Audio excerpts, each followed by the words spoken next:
좋겠습니다. 오후 시간에도 동일하게 우리가 잘 알고 있는 유명한 말씀을 택했습니다.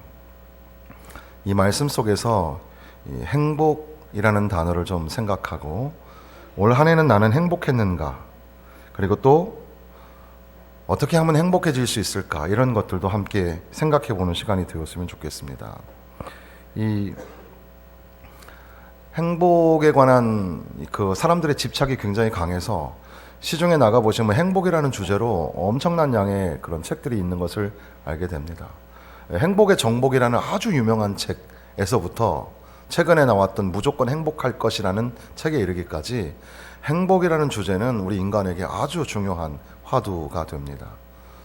그 중에서 이 42년간 그 하버드대에서 연구를, 사람의 행복에 관해서 연구를 했던 조지 베일런트가 행복의 조건이라는 책을 2003년도에 내고, 그것이 이제 최근에 들어서 다시 행복의 비결 이래가지고 업그레이드 버전으로 책을 내기도 했는데, 상담 또는 이 심리학적인 입장에서 행복을 찾아 나가는 그런 책이라 뭐 우리 성경적이거나 신앙적인 책은 아닙니다. 그럼에도 불구하고 사람들이 어떻게 행복을 찾아가려고 하는구나라는 것들을 알 수가 있는데요. 행복하기 위해서는 고난과 불행에 대하여 성숙한 방어 기제가 필요하다. 상담에서는 심리학적으로 이 방어 기제라는 게 있는데, 방어 기제가 잘못되면 불안 막 이런 것들이 생기고, 좀 더 잘못되면 병이 생깁니다. 사람들과의 관계가 깨져버리게 되는데, 그런 것이 아닌 이 긍정적인 입장에서의 방어 기제도 있어요. 그래서 그것을 잘 감당할 수 있는 방어 기제로 만들어 가는 것. 두 번째는 교육 연수가 행복을 찾아준다. 이것은 학력이 높으면 행복하다 이런 뜻이 아니라 계속해서 배우는 사람이 행복하다는 뜻입니다. 그래서 평생 교육이라는 말이 지금은 굉장히 강조됩니다. 그래서 대학교까지가 우리가 지금까지 추구했던 교육 과정이었다면, 지금 현대 사회 속에서는 이제 우리 노년에 들어가서 모든 분들이 다 같이 공부할 수 있는 기회를 계속 갖는 겁니다. 그래서 이 크게는 대학교에 가시면 여러분들이 공부할 수 있는 과목들이 있고, 또 이 어떤 그런 이 자치단체들, 성북구에서 운영하는 이런 것들 속에서도 우리가 공부할 수 있는 것들이 많이 있어요. 그래서 계속 공부하고 배우는 사람이 행복하더라. 세 번째는 이 안정된 결혼 생활을 가지고 있는 사람이 행복하더라. 가정이 항상 평안한 건 아니죠. 그럼에도 불구하고 서로 용서하고 이해하고 믿어주고 사랑해주는 그런 관계, 계속해서 그 텐션을 유지해주는 이 가정이 행복을 이끌어다 주더라, 이렇게 말하는 겁니다. 그리고 독특한 것은 금주하면 행복하다 이렇게 되어 있습니다. 술을 끊으시면 행복해집니다. 혹시 아직 못 끊으신 분이 계시면 끊으세요. 어떤 분은 술 끊기가 너무 힘들어가지고 술병에다 술을 담고 다니면 안 되니까 콜라병, 페트병에다가 소주를 거기다 그냥 넣어가지고, 거기다 또 포도알도 몇 개 집어넣어가지고, 아 이거 술 아니라고. 얼마나 술을 좋아하시면 항상 발그레 하신 거예요. 저희 가족 중에도 알코올 중독에 걸려서 힘들어하는 사람이 있습니다. 여러분들 삶에도 이 알코올릭, 어떤 술에 취해 있는 삶에서 조금 벗어나길 바라고, 처음에 한국에 선교사님들이 들어와서 예배를 이제 세우고, 교회를 세우고 예배를 드리고 하는데, 이 사람들이 축제 문화를 가지고 있는 한국 사람들이 예배를 마치고 나니까 다 나가가지고 처마 밑에 앉아가지고 담배를 다 쫙 피고 있는 거예요. 그리고 나서 목사 선교사님 같이 가서 밥 먹자고 잔치를 딱 하는데, 거기 보니까 이 막걸리가 쫙 있어가지고 다들 마시는 거죠. 그러고 나서는 노랫가락이 펼쳐지고 언성이 높아지고 하는 걸 보면서, 이래가지고는 교회가 안 되겠구나. 그래서 일찍이 한국교회는 바람직한 태도로 이제 금주와 금연 운동을 하게 된 겁니다. 오늘 교회 다니면서 절대 못 끊었던 그것도 좀 끊으려고 노력을 하셔야 됩니다. 지금도 못 끊은 분 있어요? 마음의 손을 한번 들어보세요. 그분들 이제 끊어야죠. 이렇게 생각하시면 됩니다. 나는 술을 못 먹는 게 아니고 마실 수 있어요. 마실 수 있지만 나는 이제 안 먹겠다. 안 먹는 것도 새해 결단이 되는 겁니다. 행복의 조건의 또 하나는 금연입니다. 그래서 이 금연과 금주가 왜 중요하냐면 이것이 중독 증세가 있기 때문에 그렇습니다. 실제로 유럽에서는 이 흡연이 아편, 마약보다 훨씬 더 중독성이 강하다고 연구합니다. 그러니까 행복해지기 위해서는 그거를 끊으셔야 되는 겁니다.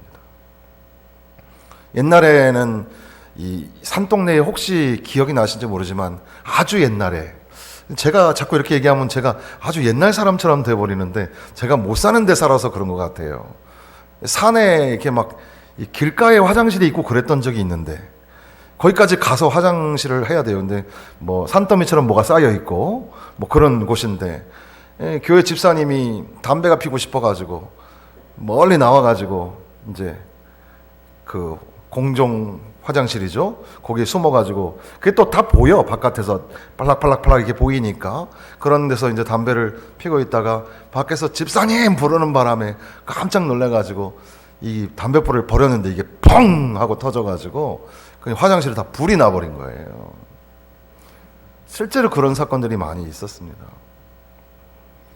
우리의 일상생활을 못할 정도로 중독 상태가 돼서 그렇게 피폐해지게 되면, 그러면 이 건강도 해치지만 행복해지지 못한다는 겁니다.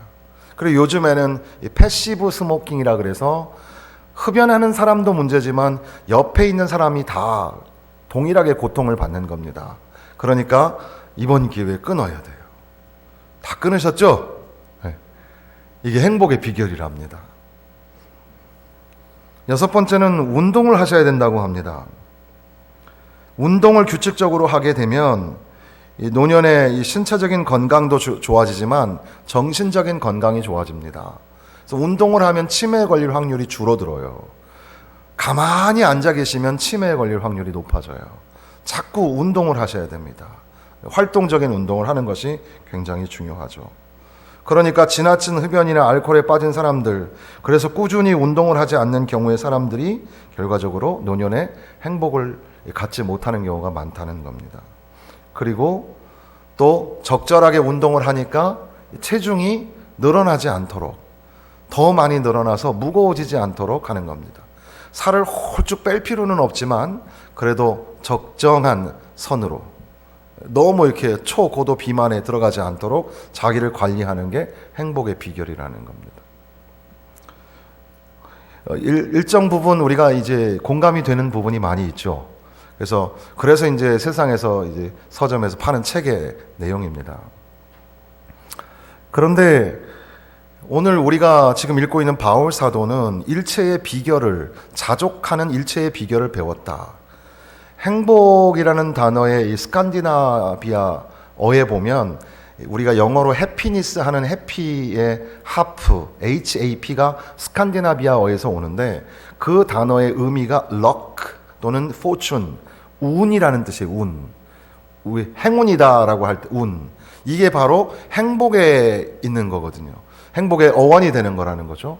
그래서 보통 사람들은 다 행복이 운명처럼 온다고 생각하고 행복이 나에게 찾아오는 것이라고 생각을 한다는 겁니다. 그런데 행복은 그런 게 아니라고 성경은 누차 말씀하는 겁니다. 그래서 우리는 행복이라는 단어를 성경에서 못 찾지만 사실 우리가 가지고 있는 어감과 좀 구분하기 위해서 성경은 의도적으로 행복이라는 단어를 쓰지 않는 것이지 복이라는 단어가 아주 많이 나오죠. 그래서 복 있는 사람은 악인의 꾀를 쫓지 아니하며, 시편 1편의 출발은 복입니다. 예수님께서 이 산상수원의 첫 출발도 심령이 가난한 자는 복이 있나니, 이것의 어떤 또 다른 번역본에서는 행복하여라 심령이 마음이 가난한 사람들아, 이렇게 번역하기도 합니다. 행복하여라, 복이 있어라. 요한계시록의 처음 출발도 이 말씀을 읽고 듣고 지키는 자가 복이 있도다. 복에 관하여 계속 말씀하고 계시는 겁니다. 그걸 조금 더 이 신자의 삶, 성도의 삶에서 본다면 하나님이 우리에게 주시는 그 풍족하신 은혜로 말미암아 내 안에 만족감을 누리는 것과, 때로는 물질적으로 환경적으로 결핍되고 부족한 것 같지만 그 안에서도 자족할 수 있는 그런 능력을 갖게 된 것, 바로 그것이 신자의 삶에서 가장 아름다운 행복의 모습이라는 것을 바울 사도는 빌립보서에서 강조하고 있는 겁니다. 그래서 빌립보서의 주제는 기쁨 이렇게 말하죠. 기쁨. 골로새서는 소망, 에베소서는 하나됨, 교회, 뭐 이렇게 하나씩 이제 단어들을 우리가 넣을 수가 있겠지만, 빌립보서가 말하는 옥중에서 바울 사도가 전하고 있는 기쁨, 진정한 하나님의 백성들이 누려야 될 희락, 이것은 거룩한 성도로 부르심을 받은 교회와 성도의 행복에 관하여 말씀하시는 거로 읽을 수가 있다는 겁니다. 어떻게 하면 행복해질 수 있을까? 바울 사도는 첫 번째로 강조하는 것이 주 안에서라고 말합니다. 4장 1절에도 이와 같이 주 안에 서라. 사랑하는 자들아, 이와 같이 주 안에 서라. 우리 모두 주 안에서 서야 합니다. 예수 안에서. 그리고 또한 유오디아와 순두개가 2절에 주 안에서 같은 마음을 품으라. 우리는 다르죠. 다 달라요. 그럼에도 불구하고 누구 안에서? 예수 안에서 하나가 되는 겁니다. 예수 안에서는 용서하고 예수 안에서는 이해하는 겁니다. 나랑 의견이 다르고 나랑 생각이 다르다고 서로 상처받고 싸우고 그러지 마세요. 서로 같은 마음을 가져야 됩니다. 같은 마음을 갖는 게 참 쉽지 않지만 누구 때문에? 예수님 때문에. 예수가 우리에게 하나님과 화목하게 하시고 형제와 자매와 화목하게 하셨습니다. 예수님 안에 설 때 같은 마음을 품죠. 4장 4절에 보면 주 안에서 항상 기뻐하라. 항상 기뻐하라.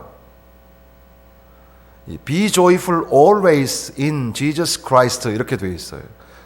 기뻐해라. 그런데 예수 안에서 기뻐해라. 세상에 기뻐할 일이 별로 없어요.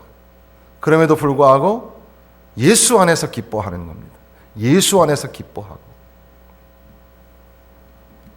그러면 예수 안에서 너희 마음과 생각을 지켜주실 것이다 말씀하십니다.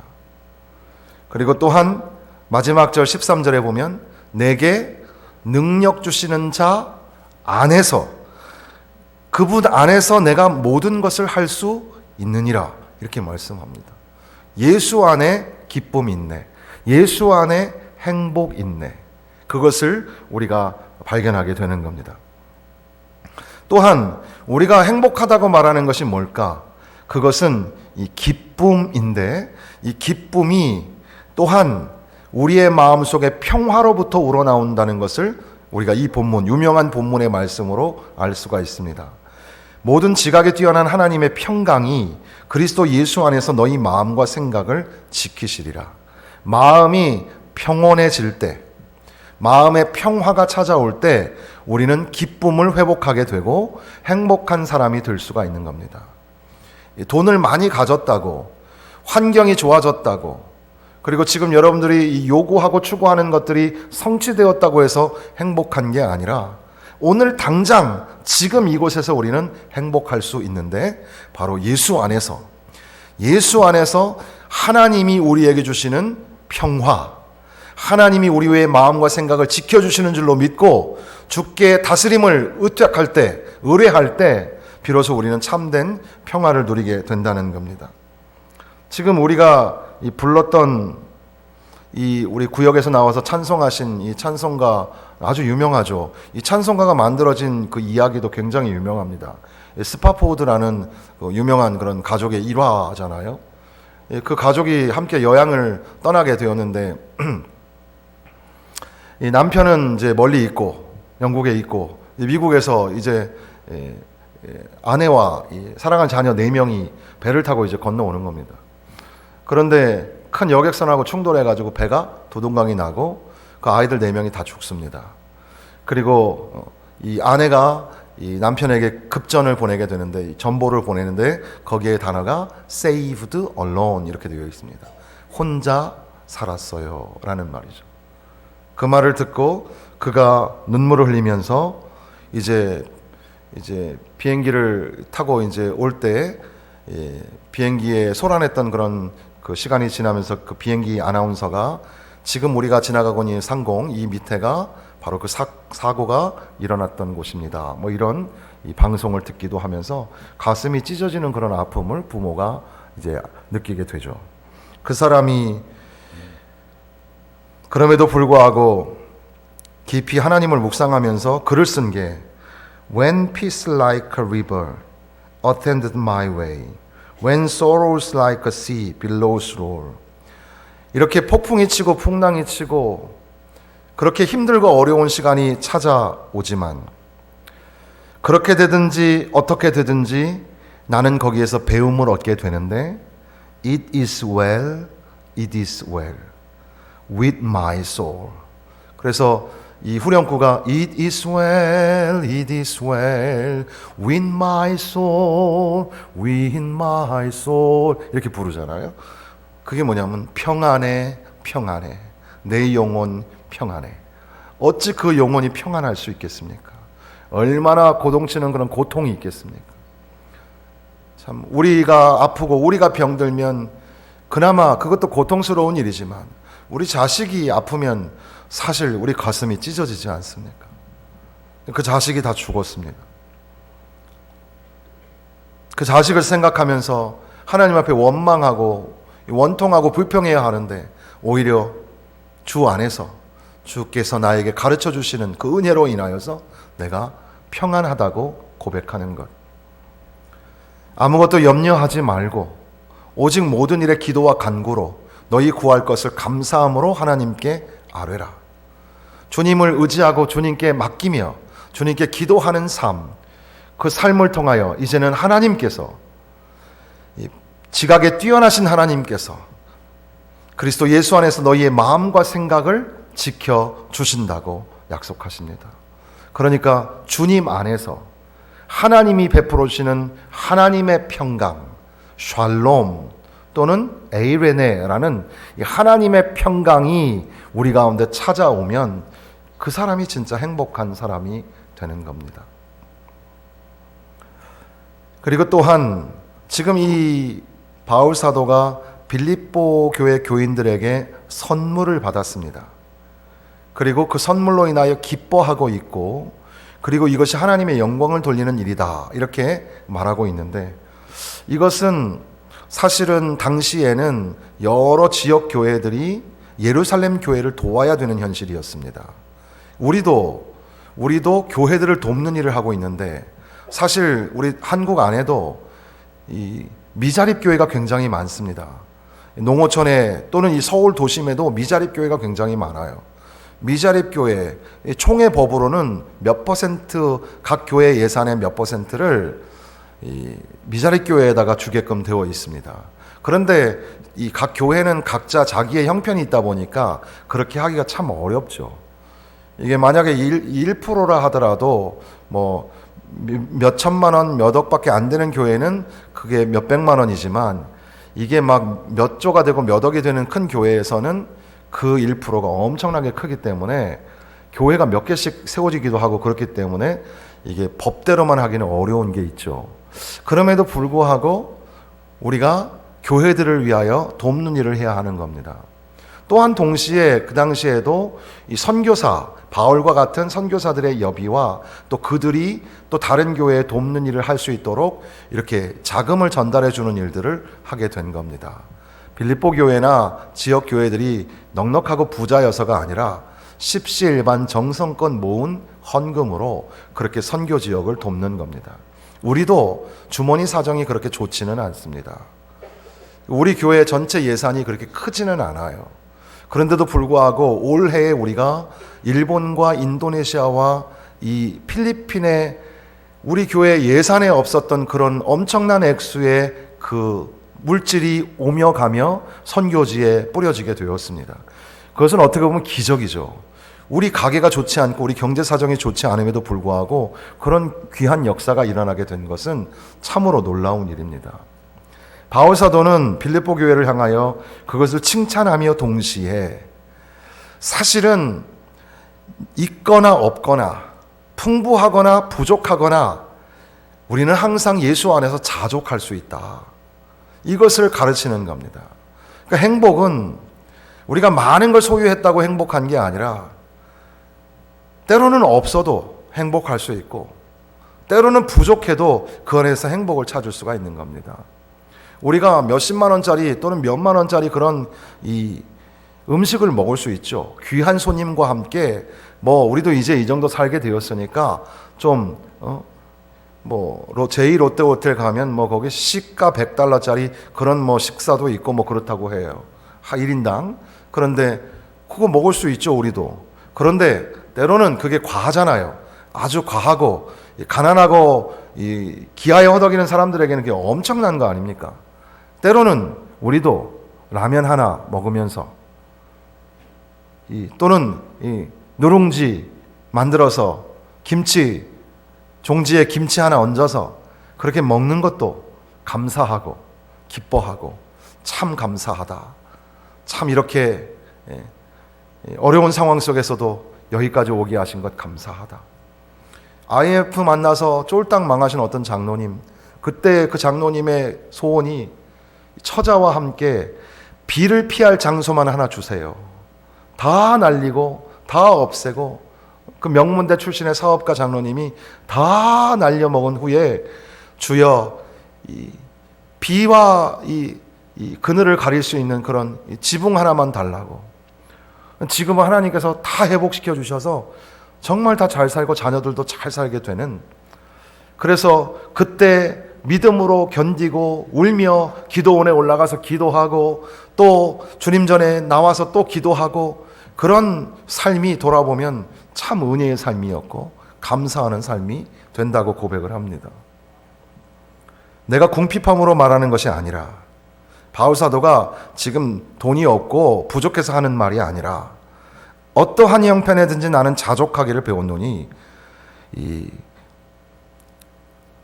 비천에 처할 줄도 알고 풍부에 처할 줄도 알아. 모든 일, 배부름과 배고픔과 풍부와 공핍에도 처할 줄 아는 일체의 비결을 배웠노라.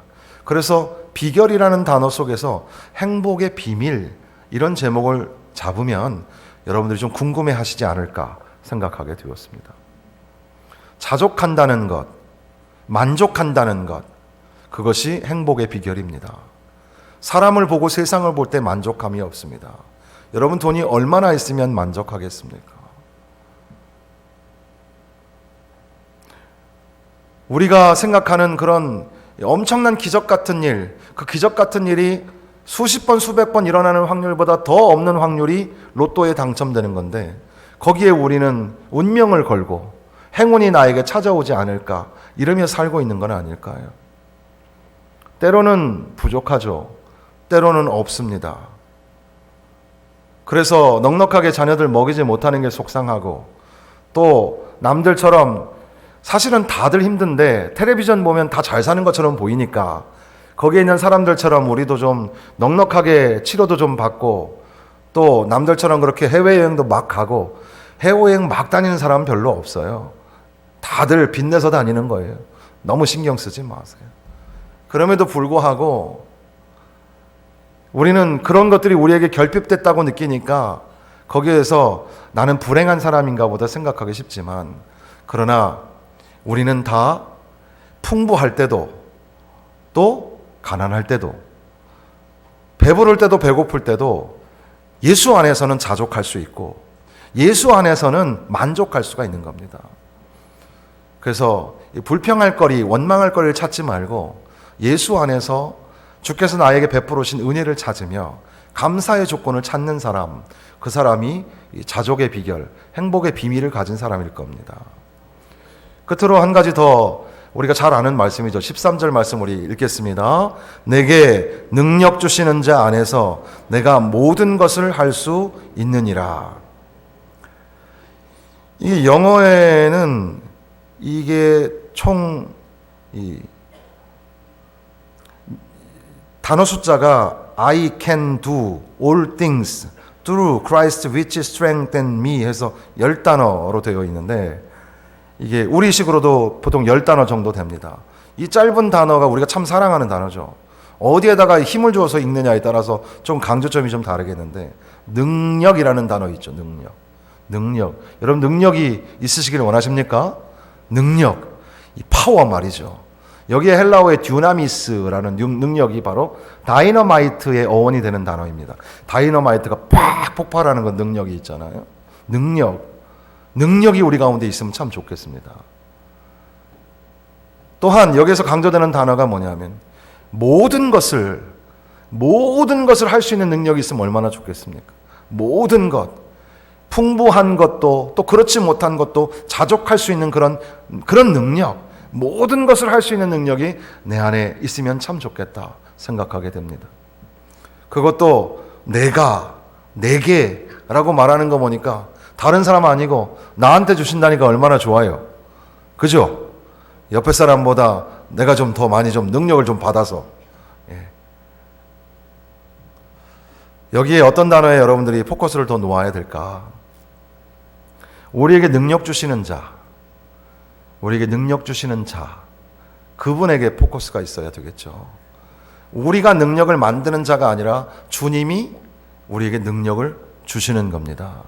우리는 아무것도 할 수 없습니다.